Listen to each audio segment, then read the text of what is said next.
Big breaking news to begin with. Arsenal have completed the signing of Bruno Guimarães from Newcastle United. The fee is £75 million fixed. There is a 4-year deal for a player that turns 29 in November, plus a further 1-year option. Brazil international, 48 caps, 3 goals for his country, but most significantly, 4 years on St James's Park, where he's won the hearts of the Newcastle United faithful, bringing that first trophy since 1955 in terms of domestic silverware with the League Cup 18 months ago.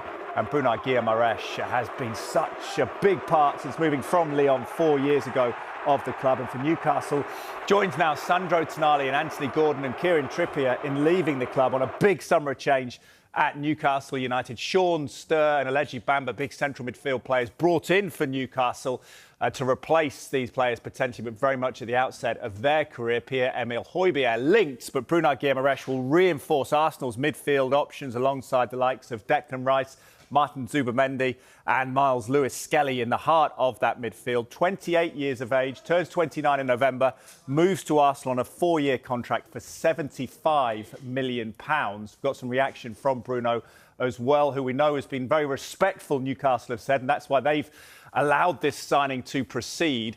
The former Newcastle captain saying, "I feel good, I feel amazing, I'm glad for the opportunity. Since the first time I spoke to Berta, that's Andrea Berta, and Mikel Arteta, I was excited. I just felt inside of me that I need a new challenge in my life.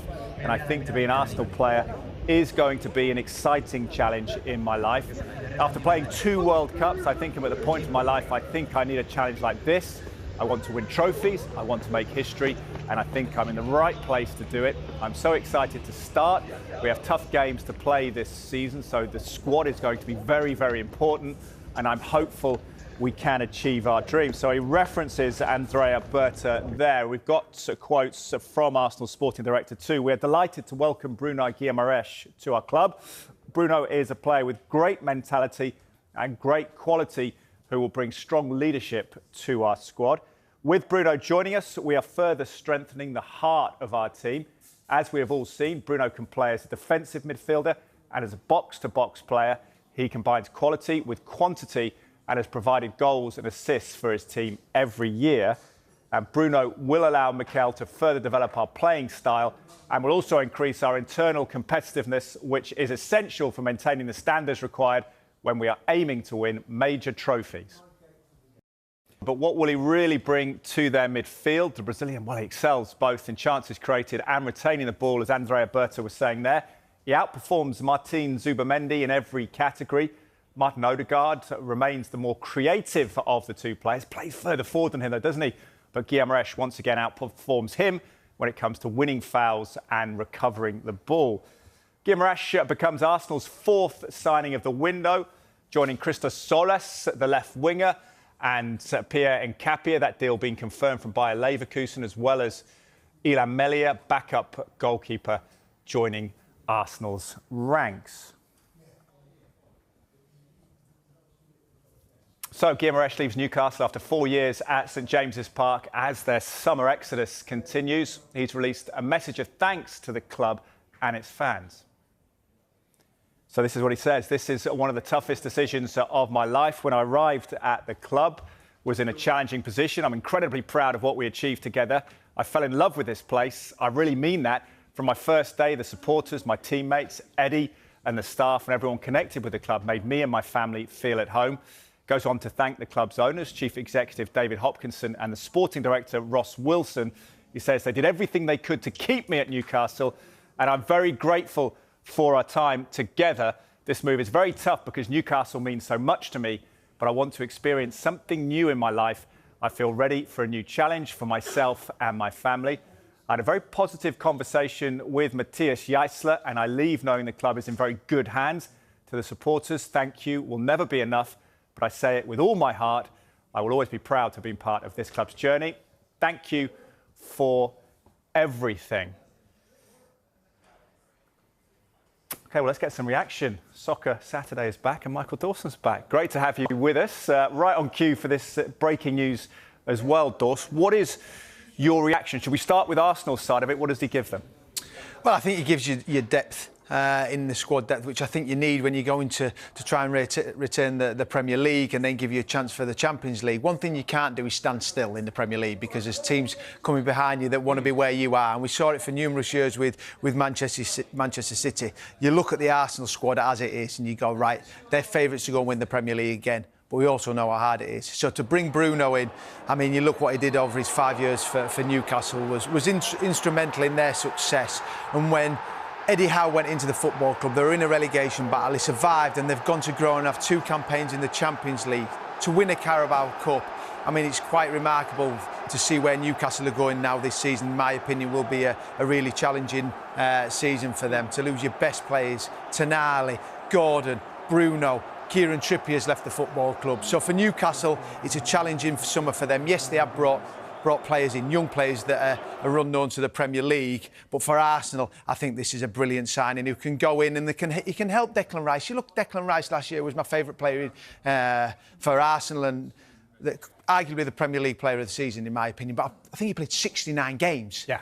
I mean, that is incredible to have the levels that he has to produce week in, week out. Champions League, Premier League. His running stats are mind-blowing. So you're bringing a player in that can maybe sometimes give him a rest. Zubimendi, Lewis Skelly, Odegaard. I mean, they've lost Trossard. Solis come in. So you look, they still have to bring players in, I think, that is going to be capable to compete in all the competitions, which Arsenal have to. When you pay £75 million for a guy who turns 29 in November, you have to assume he's going to play.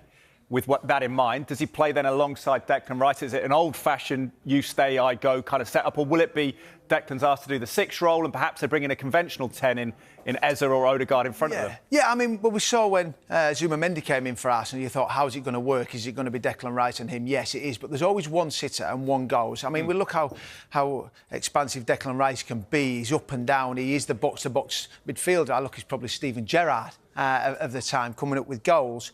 So, yeah, he can play with Zubimendi, he can play with Declan Rice, he can play with Odegaard. He's going to have to be a lot more disciplined, I think, because at Newcastle at times he was a free rein. He got the go and do whatever you want, put balls in the box, free kick taker. It might be a little bit different at Arsenal because Odegaard will do that. Eze will be the 10. So I think it's a brilliant signing for Arsenal. And like I said, you can't stand still in this transfer market, albeit you are the champions.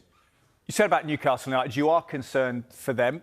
Is there a sort of counter-argument, if I wanted to be contrarian, that actually when he signed from Lyon 4 years ago, we weren't aware how good he was necessarily. I know he was a Brazil international at that point. Is there an argument maybe Sean Sturr from Ajax, maybe Ledger Bamba from Monaco, maybe they could in time replace him, or is that just being, I guess, fanciful? No, of course there can be, because you see players that come from different countries that maybe we go, oh, they don't know the Premier League, they don't know how challenges. It's an opportunity for these guys, but I just think you need that experience in the squad and on the pitch to help you. And if you lose an Anthony Gordon, Kieran Trippier in the building, I think is so important. And then you lose Tonali and lose Bruno.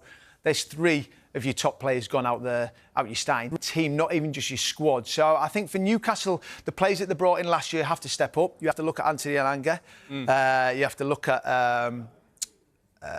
Voltemada, Visa from last year. Players that came in for big money that didn't help the team improve, in my opinion. This is a chance for them that have been in the building for a year. They have to step up to the mark and try and help the new players come in. And emotionally, for Yisler, the new manager, how difficult? We've got the list here, Dors, of the departures, just gone off there. But that must be body blows to the fans, because these are the guys that delivered that first trophy in a lot of the lifetimes of these Newcastle fans. It is. And I remember when we lost Gareth Bale at Spurs, and you're sort of losing your best players. They've lost 3 for Newcastle. And they go, oh, look, we've reinvested the money.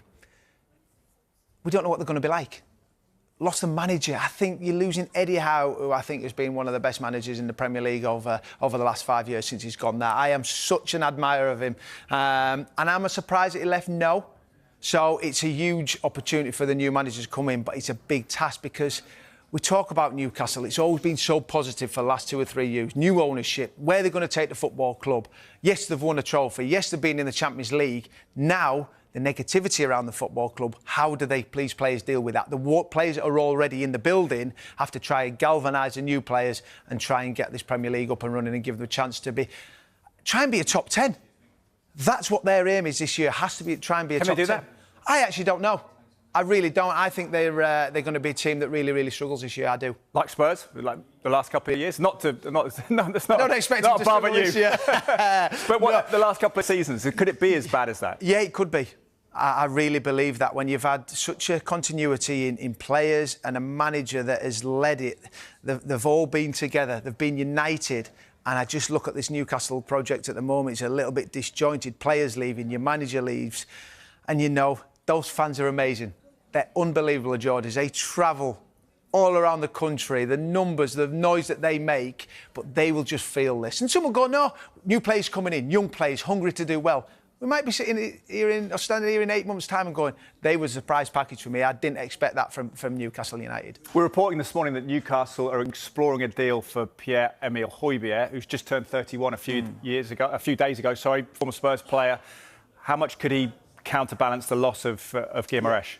I think there you go. They've brought young players in that don't know the Premier League. Pierre does know the Premier League. You know, he's surplus to requirements at Spurs. He's been away. You look at what Chelsea are doing, bringing Danny Welbeck and Jordan Henderson in. I think hierarchies now are realising that there is a role for experience in the dressing room. Maybe not going to play every week, but there is a role to all be together. We see it at Spurs, bringing Andy Robertson in, the leadership group. It looks back. There is a place for these people, and I think Pierre, when he was at Spurs, was brilliant. The way he sort of managed it on the pitch. He did. He understands the game. You've got experience. You don't need to look to the manager for security. I'm in charge of this pitch, and I can lead and dictate. And I think that's what he would do if he went to Newcastle, to try and help the younger players. Yeah, let's hope if he does make that move, that makes an impact there. Quickly, want to ask you, Arsenal, they signed a central midfield player amidst the time when Manchester City possibly going to lose Rodri. Does this cement them as favourites?